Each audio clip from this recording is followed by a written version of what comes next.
Okey. Zaman Nabi Muhammad, tuan-tuan. Zaman Nabi Muhammad paling besar berhadapan dengan hak awal sekali. Zaman Nabi Nuh orang sembah berhala kan? Zaman Nabi Muhammad ada tak? Ada tak orang sembah berhala? Ada. Orang minum arak? Ada. Orang suka berzina? Ada. Orang suka berjudi? Ada. Orang suka bertenung nasib? Ada. Orang suka tahyul dongin khurafat? Ada. Tanam anak perempuan hidup-hidup? Ada. Tu zaman Nabi Muhammad disebut zaman jahiliyah. Secara rumus, bila kita nak berhadapan dengan peristiwa akhir zaman, menerusi benda-benda inilah akan dikembalikan semula, tuan-tuan. Cuma isu dia bagaimana kita nak berhadapan dengan isu-isu ini. Isu-isu dan sifat yang tidak pernah berkehabisan. Penyembahan berhala tak pernah pupus, materialisme terus hidup, menafikan mukjizat kenabian terus ada. Kemudian apa lagi? Pengakuan sebagai Tuhan ada, mendewakan diri, mengklaim diri ada, mengaku Tuhan ada, homoseksual, gay, lesbian, LGBT terus ada.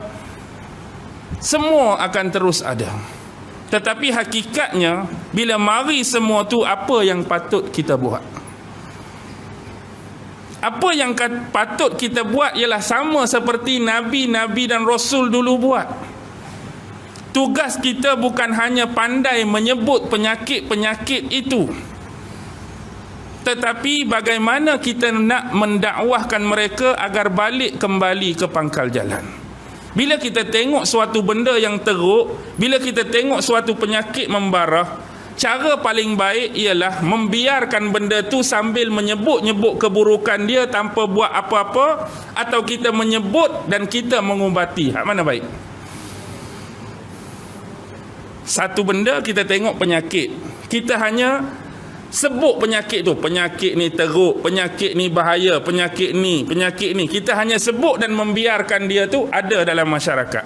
Setakat sebut saja, jangan dekat dia, jangan bermain dengan dia, jangan pi kawasan dia, dia bahaya. Setakat tu je. Pesan kat orang jangan, tapi biar dia terus hidup dalam masyarakat. Mana lebih baik kita kata jangan, mai kita pakat pi rawat dia, mai kita pakat pi tolong dia. Hak mana baik?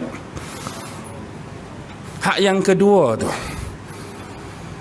tuan-tuan, walaupun ini disabdakan oleh Rasulullah bakal berlaku di akhir zaman, tapi apa pendekatan yang kita dah buat untuk rawat mereka? Ramai di luar sana yang berani menyebut, berani mencaci, berani mencela, tetapi tidak ada perubahan. Sebab bila mereka buat sesuatu kesalahan, bila mereka buat sesuatu yang berlawanan dengan fitrah tadi, terus diancam dengan celaan, terus diancam dengan hinaan, mereka akan rasa makin tersisih dan jauh. Masyarakat tak suka, masyarakat tak terima, masyarakat benci, masyarakat muak. Tapi sebenarnya tak ada seorang pun yang cuba mendekati, yang cuba memahami. Ada beberapa orang individu, ada beberapa orang ulama-ulama yang cuba menangani permasalahan dan isu seperti ini. Ada, tuan-tuan. Tapi hakikatnya bagaimana peranan kita? Sebab tu tengok kes Nabi Allah Lut tadi. Dalam keadaan kaumnya datang nak minta tu, dia masih lagi kalau kita time tu tak ada dakwah dah, memang nak kena luku lah. Mari rumah aku nak panggil tetamu aku buat kerja terkutuk, memang kena kapak atas kepala. Tapi tengok ayat dia tu. Sesungguhnya aku mempunyai anak perempuan. Yang ni lebih maksudnya dia dakwah lagi, nak suruh berlaku baik. Jangan buat benda-benda ni. Memang nabi-nabi dihina, itu perkara biasa. Tuan-tuan, kalau kita tengok dakwah Nabi, Nabi tak ada lah orang yang paling lembut. Nabi orang yang paling lembut. Lembut dalam dakwah. Lembut tak lembut Nabi, kisah yang paling masyhur, tuan-tuan. Waktu Arab Badui masuk dalam masjid, apa Arab Badui itu buat? Dia kencing. Arab Badui masuk masjid kencing.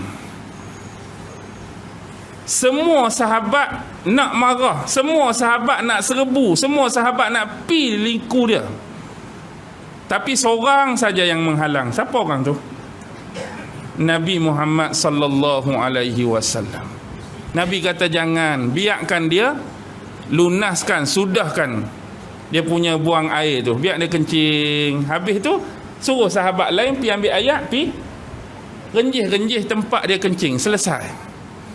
Kalau hari ni lah katakan ada seorang bukan Arab Badui lah, Melayu Badui ke, naik masjid zaman ni kencing, agak-agak apa perasaan tuan-tuan? Dalam keadaan tandas dah berlambak di luar tu isu dia. Bukan kata tak ada tandas. Tandas dah ada di mana-mana pun. Maksudnya semua ada yang lebih layak. Dia masuk dalam masjid, dia pi kencing birai tu. Saya rasa anda semua bertindak macam Nabi ke macam sahabat? Atau lebih pada sahabat lagi? Tak ada kawan tu kencing pakai usung terus keluar. Tak habis lagi kencing. Tak, kita anggap benda tu tak bermaruah, tak bermoral. Ni rumah Allah, ni masjid. Macamlah tak ada masjid, macam-macam kita merapu tak kalau betul-betul terjadi. Hang ni macam tak ada otak, anak siapa lah main kencing atas masjid. Tak berhenti mulut kita merapu. Kalau benar-benar berlaku. Tapi itulah hakikat Nabi, lembutnya Nabi. Akhir sekali Arab Badui tu boleh masuk Islam macam mana? Macam mana dia boleh masuk Islam bila mana selepas peristiwa tu hanya seorang saja duduk dalam kepala dia? Agak-agak siapa duduk dalam kepala dia? Nabi. Kenapa Nabi? Sebab dalam keadaan orang lain nak marah dia, orang lain nak kerumun dia, orang lain nak serbu dia, kawan ni seorang saja yang defend dia. Dia ni lah satu-satunya yang protect dia, yang tak marah kepada dia, yang layan dia dengan baik. Itulah sifat manusia, dia akan ingat orang macam ni sampai bila-bila. Sahabat-sahabat tak ada dah dalam kepala dia kecuali Rasulullah sallallahu alaihi wasallam. Okey, zaman Nabi Muhammad tuan-tuan. Zaman Nabi Muhammad paling besar berhadapan dengan hak awal sekali. Zaman Nabi Nuh orang sembah berhala kan? Zaman Nabi Muhammad ada tak? Ada tak orang sembah berhala? Ada. Orang minum arak? Ada. Orang suka berzina? Ada. Orang suka berjudi? Ada. Orang suka bertenung nasib? Ada. Orang suka tahyul dongin khurafat? Ada. Tanam anak perempuan hidup-hidup? Ada. Tu zaman Nabi Muhammad, disebut zaman jahiliyah. Secara rumus bila kita nak berhadapan dengan peristiwa akhir zaman, menerusi benda-benda inilah akan dikembalikan semula tuan-tuan. Cuma isu dia bagaimana kita nak berhadapan dengan isu-isu ini. Isu-isu dan sifat yang tidak pernah berkehabisan. Penyembahan berhala tak pernah pupus, materialisme terus hidup, menafikan mukjizat kenabian terus ada. Kemudian apa lagi? Pengakuan sebagai Tuhan ada, mendewakan diri, mengklaim diri ada, mengaku Tuhan ada, homoseksual, gay, lesbian, LGBT terus ada. Semua akan terus ada. Tetapi hakikatnya bila mari semua tu, apa yang patut kita buat? Apa yang patut kita buat ialah sama seperti Nabi-Nabi dan Rasul dulu buat. Tugas kita bukan hanya pandai menyebut penyakit-penyakit itu, tetapi bagaimana kita nak mendakwahkan mereka agar balik kembali ke pangkal jalan. Bila kita tengok suatu benda yang teruk, bila kita tengok suatu penyakit membarah, cara paling baik ialah membiarkan benda tu sambil menyebut-nyebut keburukan dia tanpa buat apa-apa, atau kita menyebut dan kita mengubati. Hak mana baik? Satu benda kita tengok penyakit, kita hanya sebut penyakit tu, penyakit ni teruk, penyakit ni bahaya, penyakit ni. Kita hanya sebut dan membiarkan dia tu ada dalam masyarakat. Setakat sebut saja, jangan dekat dia, jangan bermain dengan dia, jangan pi kawasan dia, dia bahaya. Setakat tu je. Pesan kat orang jangan, tapi biar dia terus hidup dalam masyarakat. Mana lebih baik kita kata jangan, mai kita pakak pi rawat dia, mai kita pakak pi tolong dia. Hak mana baik? Hak yang kedua tu. Tuan-tuan, walaupun ini disabdakan oleh Rasulullah bakal berlaku di akhir zaman, tapi apa pendekatan yang kita dah buat untuk rawat mereka? Ramai di luar sana yang berani menyebut, berani mencaci, berani mencela, tetapi tidak ada perubahan. Sebab bila mereka buat sesuatu kesalahan, bila mereka buat sesuatu yang berlawanan dengan fitrah tadi, terus diancam dengan celaan, terus diancam dengan hinaan, mereka akan rasa makin tersisih dan jauh. Masyarakat tak suka, masyarakat tak terima, masyarakat benci, masyarakat muak. Tapi sebenarnya tak ada seorang pun yang cuba mendekati, yang cuba memahami. Ada beberapa orang individu, ada beberapa orang ulama-ulama yang cuba menangani permasalahan dan isu seperti ini. Ada, tuan-tuan.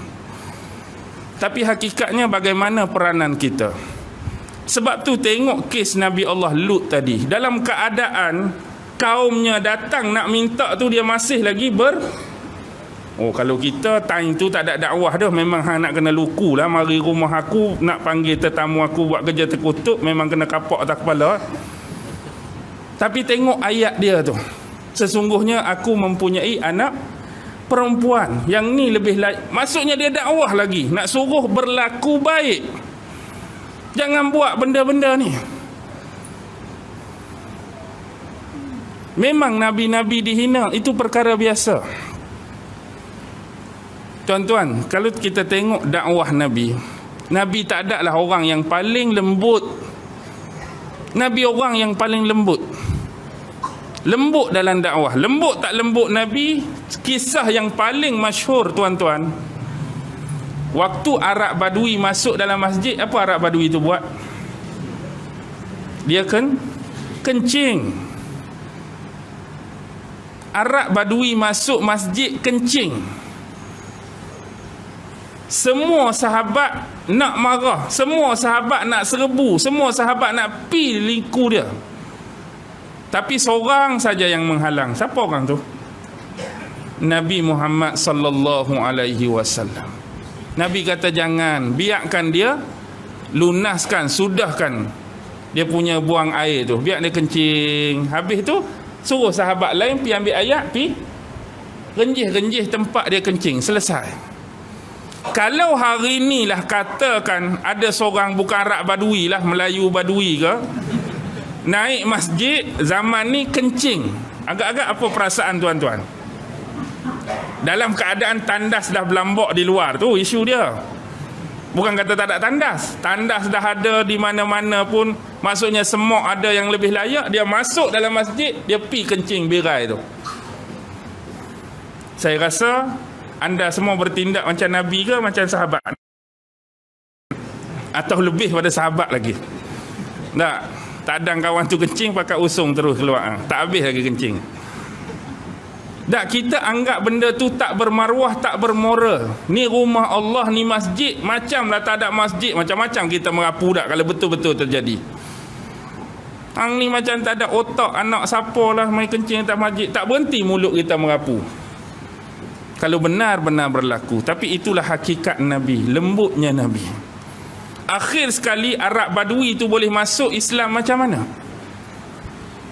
Macam mana dia boleh masuk Islam bila mana selepas peristiwa tu hanya seorang saja duduk dalam kepala dia? Agak-agak siapa duduk dalam kepala dia? Nabi. Kenapa Nabi? Sebab dalam keadaan orang lain nak marah dia, orang lain nak kerumun dia, orang lain nak serbu dia, kawan ni seorang saja yang defend dia. Dia ni lah satu-satunya yang protect dia, yang tak marah kepada dia, yang layan dia dengan baik. Itulah sifat manusia, dia akan ingat orang macam ni sampai bila-bila. Sahabat-sahabat tak ada dah dalam kepala dia kecuali Rasulullah sallallahu alaihi wasallam.